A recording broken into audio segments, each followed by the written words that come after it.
So welcome to the Literature Cafe. Today I want to talk about something that resonates with many of us, the growing disillusionment with work. So more and more people are questioning not just their jobs but the structure of labor itself. Why does work so often feel draining and unfulfilling?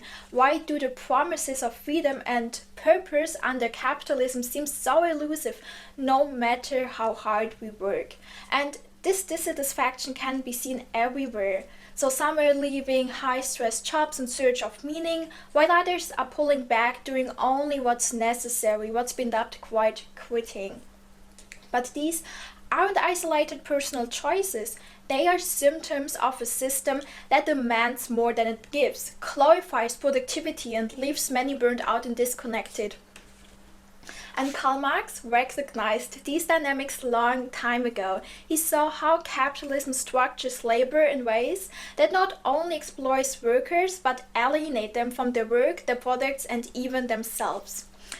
Today we'll dive into his concepts of surplus value and also alienation that can help us understand why work under capitalism feels often fragmented and empty. Let us begin with surplus value, which Marx describes as the engine of the capitalist system. So surplus value is the additional value created by workers during the production process that exceeds the cost of their wages. It is this surplus that the capitalist appropriates as profit, and it forms the basis for wealth accumulation in capitalism. And Marx explains this in Kapital with striking clarity. The worker receives means of subsistence in exchange for his labor power, but the capitalist receives, in exchange for his means of subsistence, labor. The creative power by which the worker not only replaces what he consumes, but gives to the accumulated labor a greater value than it previously possessed.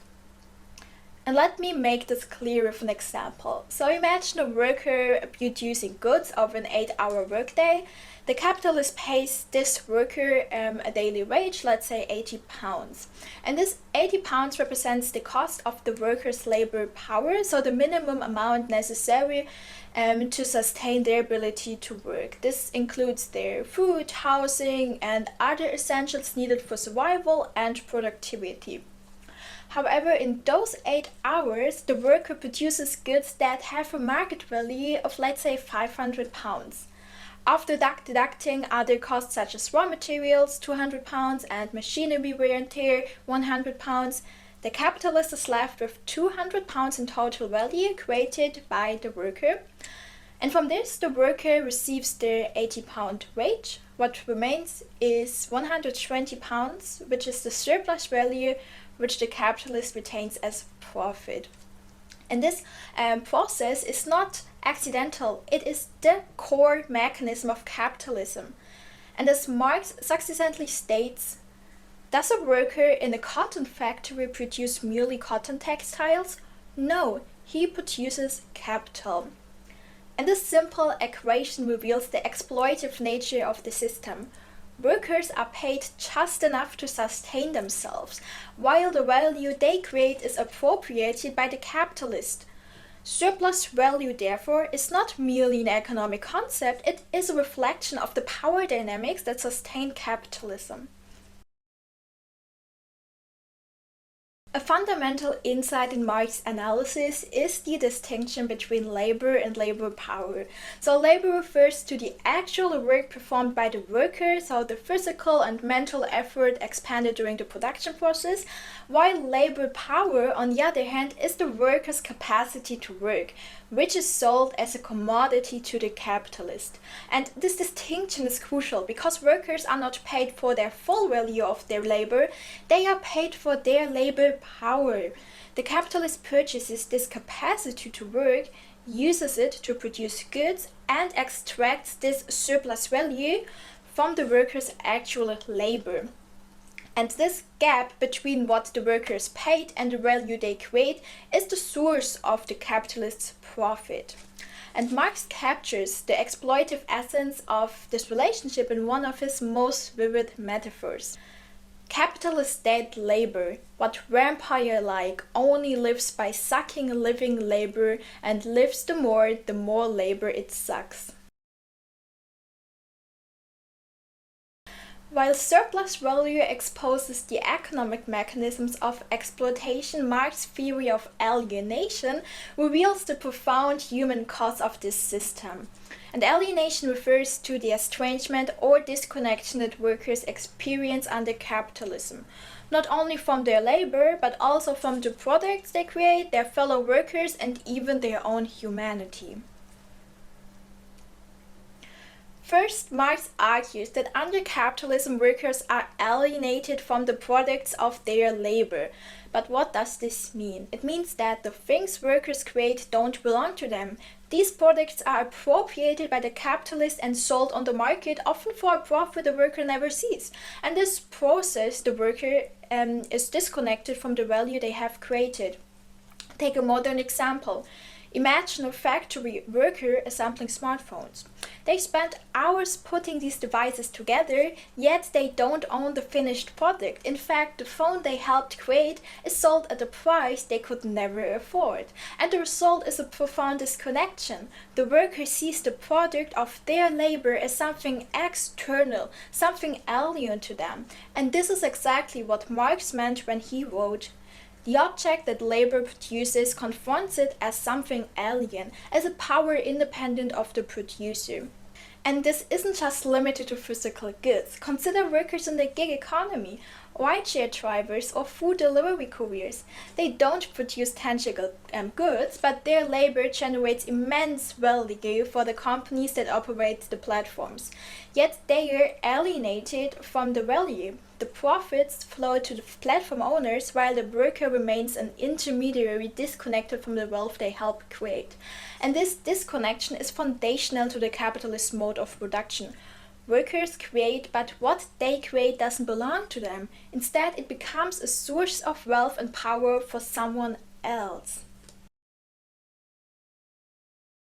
The second dimension of alienation is even more personal. Workers are alienated from the very process of their labor. And Marx says that labor should be creative, fulfilling activity. It should be something that allows us to express ourselves, to shape the world around us, and to see a reflection of our own humanity in what we do. But under capitalism, labor often becomes the opposite of that. For workers, the labor process is no longer about creativity or self-expression. It's about survival. It's repetitive, monotonous, and dictated by someone else's goals, usually the relentless pursuit of efficiency and profit. Think about a warehouse worker at a fulfillment center. So their entire day might consist of scanning barcodes, moving boxes, and meeting quotas, all while being monitored by software that tracks their every move. So there's no room for creativity or personal input here. Their labor isn't something they control, it's something imposed on them. As Marx puts it, labor, instead of being voluntary, has become coerced. It is forced labor.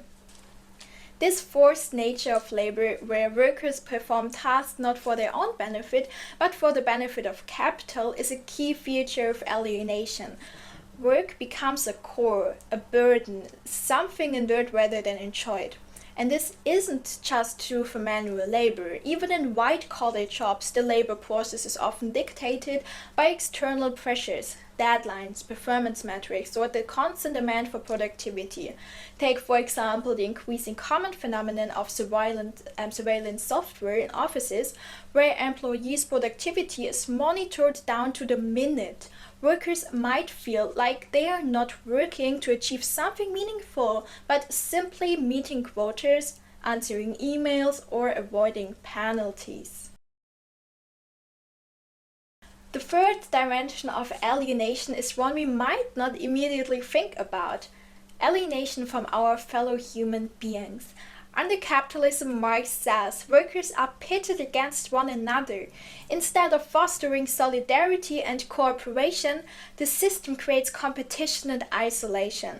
And in capitalist society, workers don't collaborate as equals. Instead, they compete for jobs, promotions, and wages.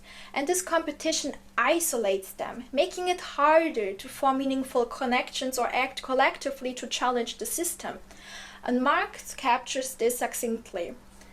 In capitalist society, free competition isolates the workers. These systems foster rivalry rather than solidarity, ensuring that workers remain divided.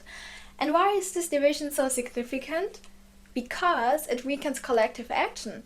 When workers see each other as competitors rather than allies, they are less likely to organize or push back against exploitation. This isolation isn't accidental, it's built into the system. By keeping workers fragmented, capitalism perpetuates their subjugation. Finally, and perhaps the most profoundly, Marx talks about alienation from oneself. He argues that under capitalism, workers become estranged from their own humanity. Workers often feel like they are not valued as individuals, but only as a means to an end. Many report feelings replaceable, undervalued, or disconnected from the purpose of their work. And this sense of being a cog in the machine speaks directly to Marx's insight that capitalism reduces labor to a commodity. Workers are valued not for who they are, but for what they can produce. And Marx puts it this way: the worker only feels himself outside his work, and in his work feels outside himself. This estrangement from oneself is perhaps the most devastating aspect of alienation. They might feel like their individuality, their passions, values, and aspirations is irrelevant. What matters is their billable hours, their efficiency, and their ability to meet the firm's demands. It strips away labor of its meaning and reduces workers to tools in the systems they don't control. And the result is not just economic exploitation, but a deep psychological and existential crisis. A sense that one's life is consumed by activities that feel disconnected from one's true self.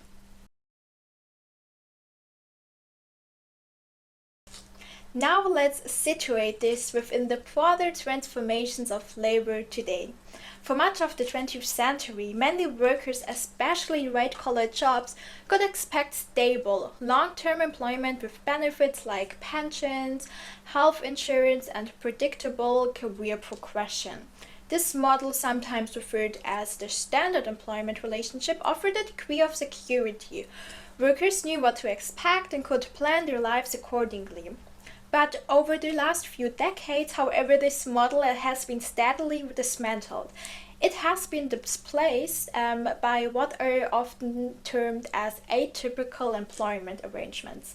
Short-term contracts, freelance gigs, project-based works, and other forms of precarious labor. These jobs lack stability and benefits, shifting economic risk onto the worker. For example, think of someone working as a software developer on a contract basis. They may juggle multiple clients, each demanding high levels of engagement and output, but none offering health insurance, paid leave, or any sense of long-term stability. While their role might seem creative and dynamic, they are in a state of perpetual uncertainty, always searching for the next contract to ensure their livelihood.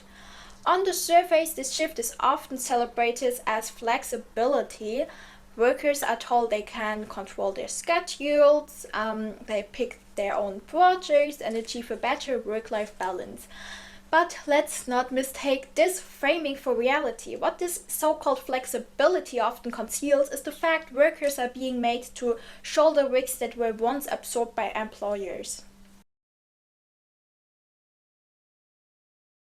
To understand these changes in the context of Marx's critique, we turn to his concept of the reserve army of labor. This term describes the pool of unemployed or underemployed workers who serve a dual purpose in capitalist economies. First, they provide a flexible workforce that can be expanded or contracted depending on market needs. And second, their existence exerts downwards pressure on wages and working conditions for everyone else. In today's economy, the precariat, the term used to describe those in precarious, unstable jobs, functions as a modern reserve army of labor. Gig workers, temporary employees, and freelancers are often treated as disposable labor. They can be hired and fired within a minimal consequence, keeping the labor costs low and profit high. And for workers, however, this means living with a constant uncertainty. Their livelihoods are fundamentally unstable, often dependent on forces beyond their control, and if there's a downturn in demand, the worker and not the company is the one who suffers. And this was Marx's theory of alienation and surplus value. Thank you so much for watching, and see you next time, where we delve into how Marx explains capital accumulation and financial crisis.